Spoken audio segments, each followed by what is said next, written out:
The following is me, Sarah Neila Elkins, reading Book of CoL Recovery for Yuletide, Part 2, live on December 13th, 2024. Okay, so today I am reading Book of CoL Recovery for Yuletide, Part 2.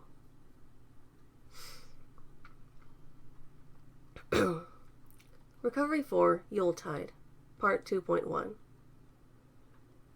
12/24/2030. Last year, I spent the holidays at the CoL lab. It wasn't bad, but I missed my family. This year, I'm spending Christmas/Yule with my parents and sister Constance. I was very nervous about it. What would they think? I haven't talked to them a lot about being a CoL, other than to mention that I gained powers and was helping out with the study. Everyone's been very positive and supportive the few times I've discussed my being a CoL and all, but they don't know what class I am. They don't know I'm Book yet. I am going to tell them tonight. I just hope they don't get scared. 12/25/2030. I don't know what I was worried about. Mom and Dad love that I have powers. Mom says I look a lot like Dad when I'm shifted masculine. Constance laughed at me, but in a good way. Everyone told me I'm not allowed to use my powers in the kitchen ever again, but that was my mistake. On the plus side, they all believed me when I said I'm Book. Constance, of course. That explains a lot, paper cut. Or Constance said, of course, that explains a lot, paper cut. As for gifts, I got a pair of house shoes, but they only fit my basic form, of course, which isn't a problem as I don't plan to use my powers often. Personal Journal of Paige Simmons, Volume 2, pages 200 through 201. My sister Constance insists on coming to Little Asgard Heights to pick me up in her car. I let her into the parking garage with my ID and key. We get a little static from the security guy, Greg, until I explain that Constance is my sister and it will be easier to load her car with holiday presents by using the building's elevators instead of the stairs. She and I look nothing alike, even when I'm not shifted. Constance was adopted when we were entering high school. She lived with us for a few years before that, while her biological mother was ill and after she passed.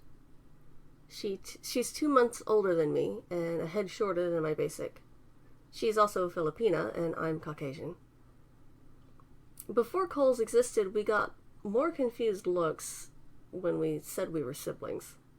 It was like people didn't remember adoption and blended families were a thing. Now, they wonder which one of us has the powers. Well, not now. Now they know I'm Book. Oh God, Paige, you live like such a bachelor, Constance says upon seeing my apartment. Well, that makes sense because I am one, I reply. She's meandering through my kitchen. It's not bad, very simple. I expected more appliances for such a fancy-looking building. You've got lots of room and a whole lot of nothing. I need to get a microwave soon, I admit. Constance's hand freezes over the countertop for a moment before she touches it. Oh, it's clean. I'm not that much of a bachelor, I say with a laugh. Also, I've got a bookshelf upstairs and all. Books, of course, she says. It really feels like there's something bothering her. Something on the edges she wants to talk about. The last few assisted living places we looked at for our mothers said I was too high profile to deal with. I'm not even sure they can do that legally, but then again, we live in Texas. Businesses can refuse to serve people if they want for whatever reasons they please, just short of outright discrimination. Telling me they won't deal with us because I'm too famous doesn't qualify the way telling me they won't deal with me because I'm queer or a CoL would. Constance wanders through my living room. It's still pretty bare bones. I've actually been using the television and couch, but that's about it. There have been plenty of things keeping me busy the last few months that have kept me from staying home most days. Lots of room, she says. Yeah, if you have any suggestions, I'm all ears, I reply. Not literally, of course. She shakes her head. No, let's just get the presents you're bringing in your bags or whatever. I could still drive myself, I offer. No. Constance drops the word like a hammer, which makes me jump a little. She notices I'm tense and shakes her head. More softly, she says, No, you'd probably cause a wreck or something. People would get distracted. I'll give you a ride. That's why I'm here, after all. Is it? I ask. She grits her teeth, but doesn't reply. I know I've fucked everything up. If I could undo it all, I would. Just let me know how I can help, okay? I mean, I'm okay with staying away. I can find a way to pay for everything. You're already covering everything. Constance is keeping distance between us. Or maybe I am. I haven't moved from the entryway in the kitchen while she's been looking around. Yeah, it's really more me staying away. Just like always. She proves that by coming closer, her shoulders square and jaws set. You're always covering things, Paige. You've got everything handled. You get everything. What? My sister continues, tears in her eyes as her lip trembles. You get it all. Everything. Always. It's always fucking Paige who gets things, isn't it? You got the loving parents, powers, money, fame.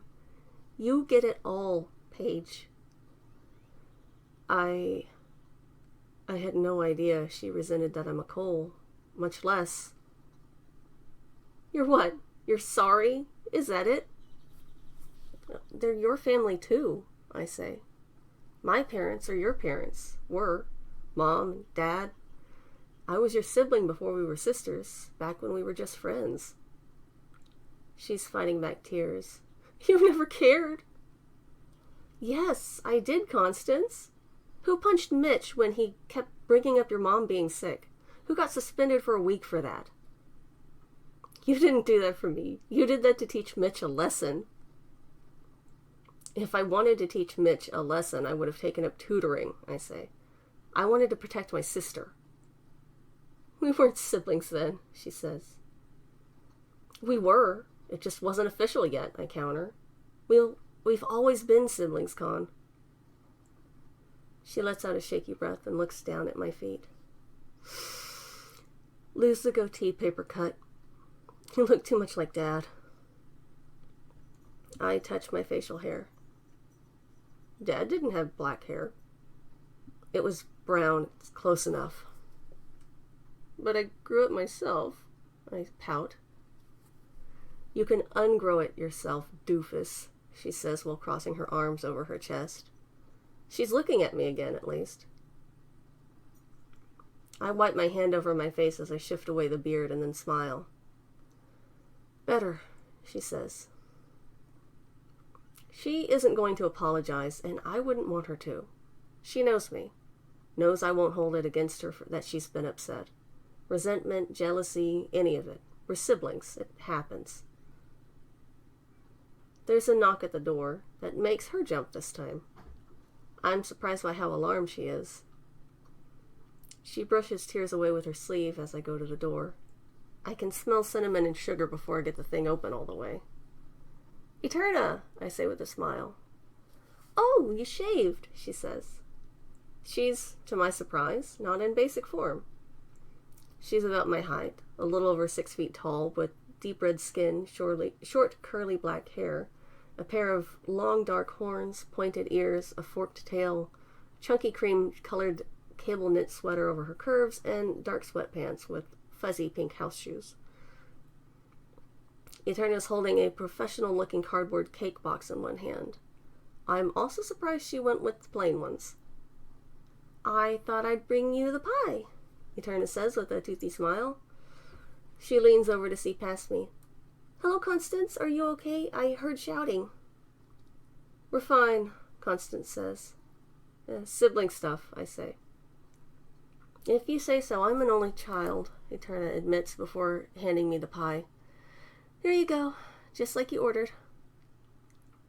Thank you for this, I say. Did I give you enough? More than enough. It's actually my first sale ever. I'm so excited. Thank you so much, Paige. Oh my gods. She gives me a little hug and before backing out. She points up with her hand. I didn't hit my horns on the door. Thank you for that. I'll leave you to it. Happy holidays. Happy holidays, Eterna. She doesn't stick around. In less time than it takes to blink, she slipped back into her apartment and shut the door. Probably doesn't want to deal with family drama.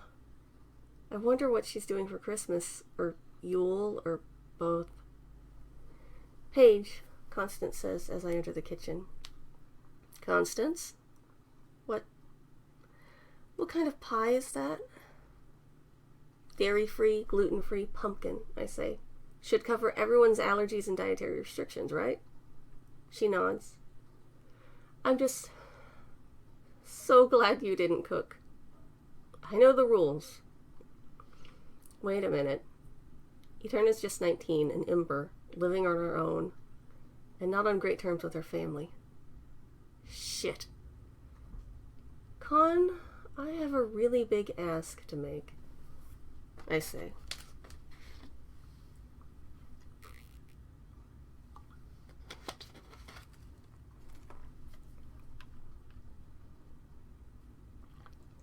Recovery for Yuletide, Part 2.2.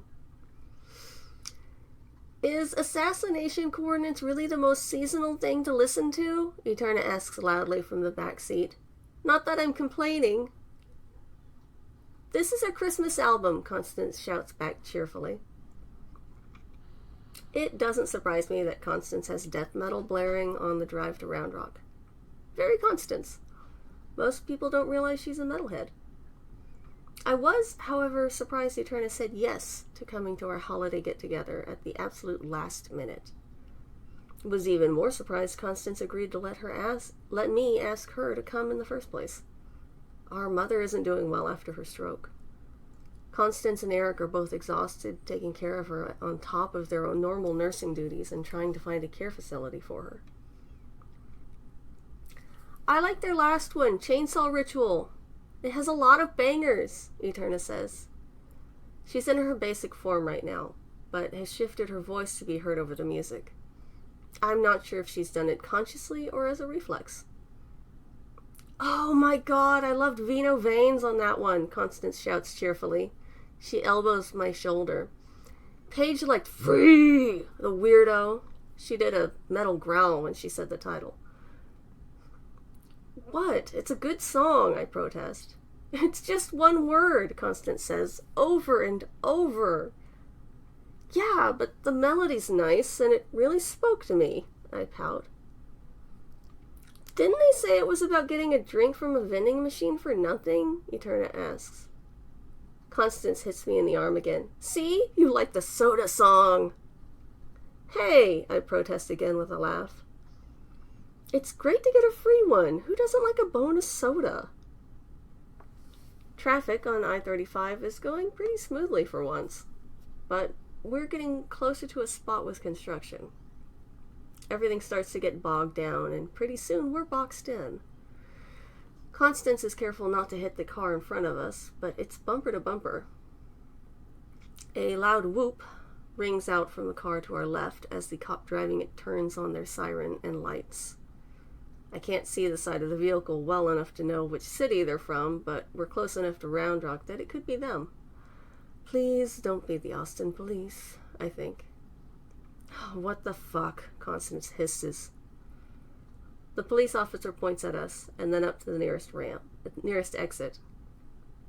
I think they want us to pull over, I say. Where to? That exit? I reply before looking out the window. I could carry us if... Absolutely not, Constance says. You'd get shot. Again. I'd roll my eyes, but she's right. Constance turns the radio down and nods to the police officers, using hand gestures to let them know we will be pulling up the off-ramp. The cops nod back. We listen to Assassination Coordinates' rendition of Silent Night as we inch to the ramp. The song is 10 minutes long, thanks to the guitar solo, and is just ending by the time we and the police reach the exit. Constance drives us to a nearby 615 convenience store. The cops park at an angle to us, their bumper blocking the doors on the driver's side, nearly close enough to touch. The fence on my side would make it hard to get out for anyone other than a Cole. "This is bad," Eterna says. She's right. This isn't normal. This is extra aggressive on behalf of the police, for no reason I can discern. Is it because of me? I turn around to calm Eterna down, but find she's shifted. She's not giant, but has assumed her more fiendling look. Her teeth are sharper and longer than I've seen them before, and her long crimson ears tremble as she glances frantically at the cops. "You shouldn't shift that way right now, Eterna," I say.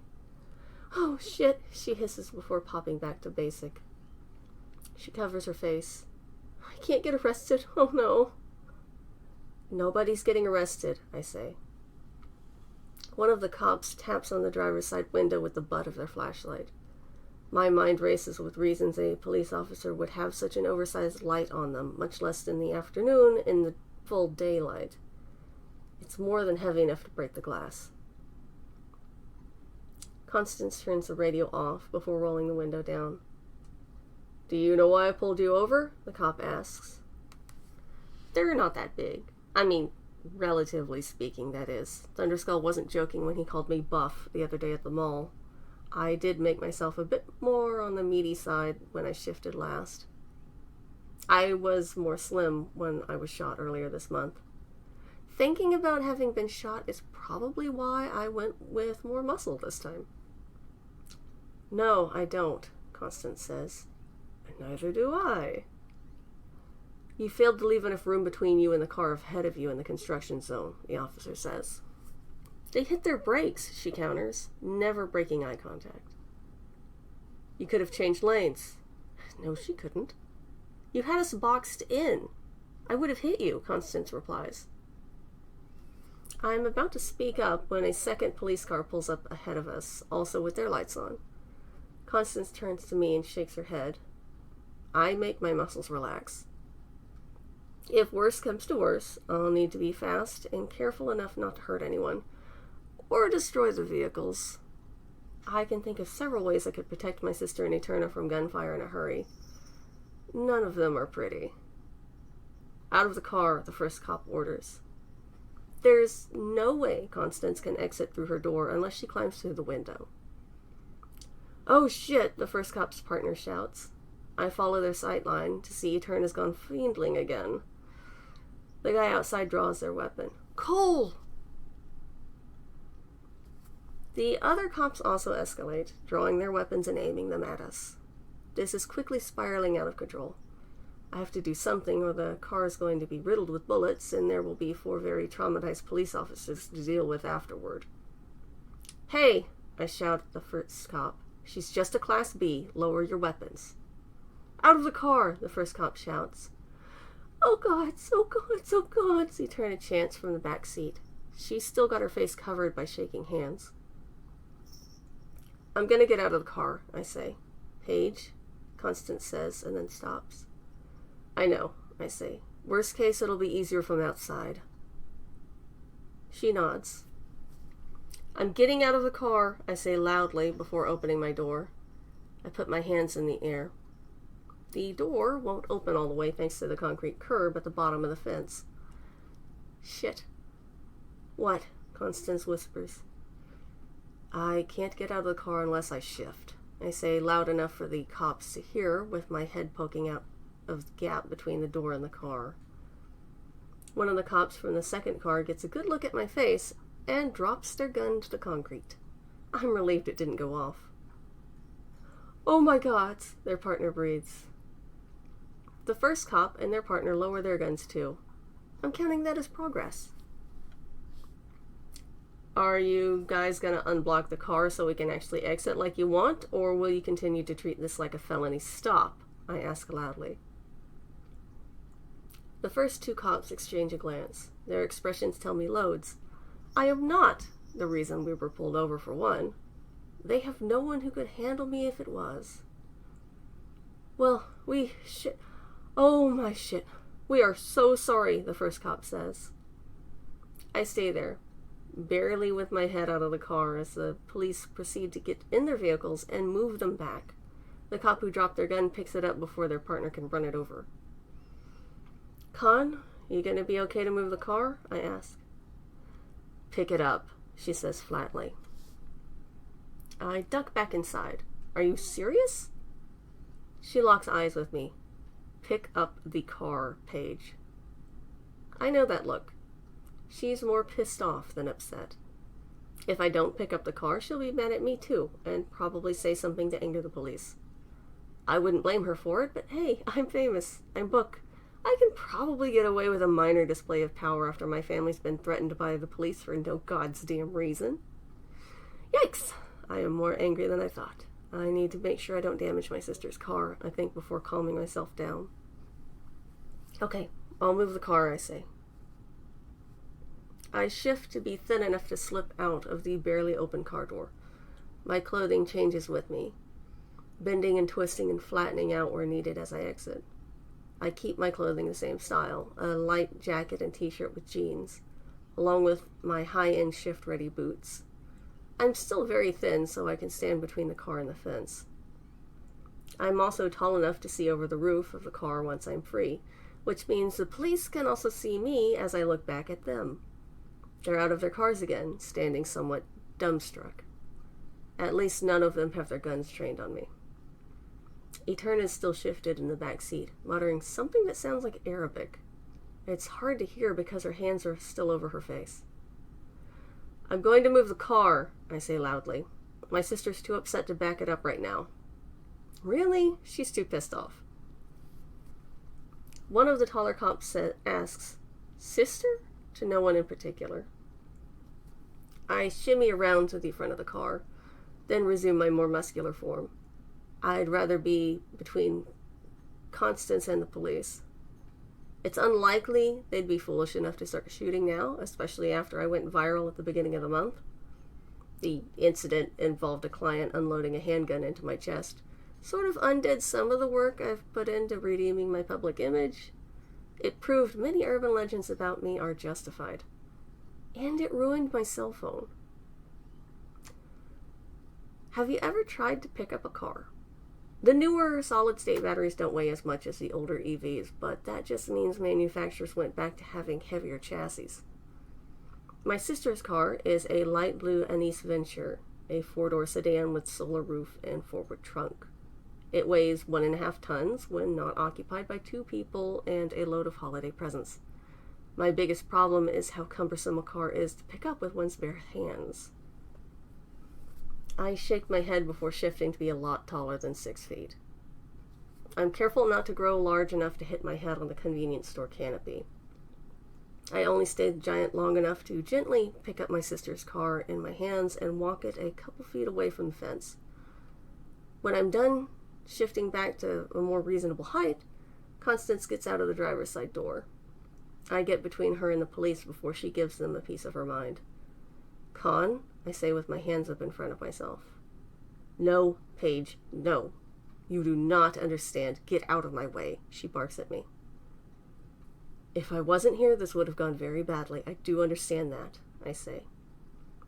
I'm not even going to tell you to calm down because those are the 2 least helpful words in the world, especially in a situation like this. What I am going to do is be right here with you. You're my sister. Use me. She clenches her jaw and nods. Okay, you be the big meathead. I nod with a grunt. We are so sorry, Mr. Simmons. I made a mistake, the first cop says. I messed up entering the license plate and it came back stolen out of Lubbock. I stay quiet. You're not talking to my brother, you're talking to me, Constance says as she steps forward. Brother? Yeah, she replies. You don't look anything alike, the cop says. I cross my arms. A minute ago I was 12 feet tall. I'm adopted, dingus, Constance says, and then adds to me, seriously, I see why you didn't want to become a cop. I don't reply to that one.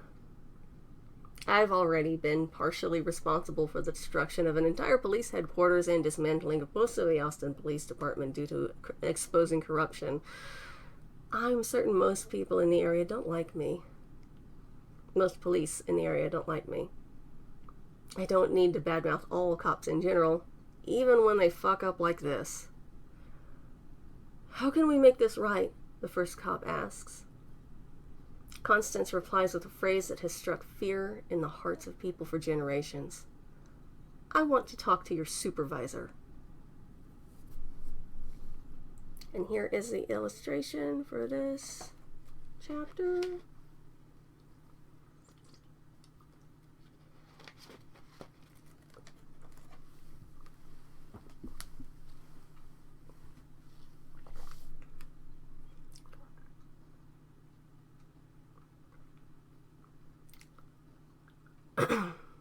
Recovery for Yuletide, Part 2.3.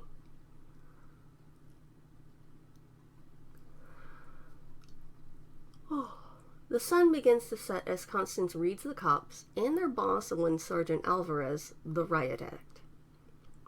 I listen in passively while I do my best to calm Eterna. She's still shaken and decidedly demonic looking.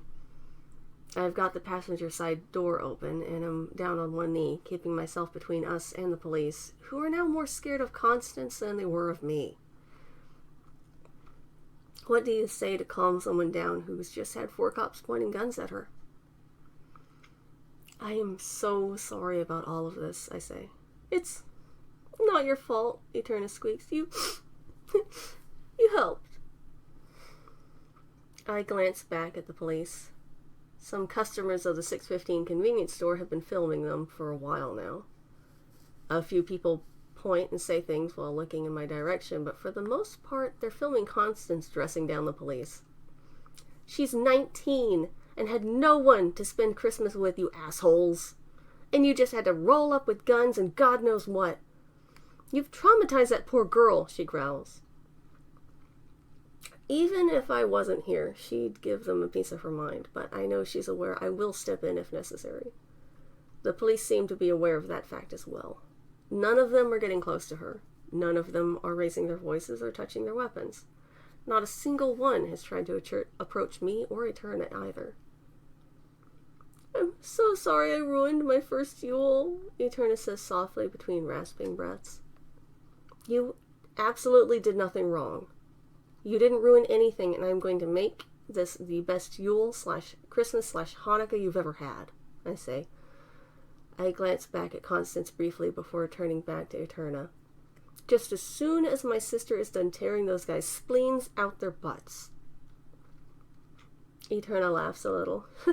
Is she like us? No, she's worse. She's a nurse, I say. Knows all the weak points a human body can have. Eterna laughs again. Damn right I'm filing a formal complaint, Constance says. You need witnesses? Pretty sure those people were filming it all go down, not to mention the dash cam on my car and the squad cars. My sister hasn't once brought up who I am since the supervisor, Sergeant Alvarez, arrived.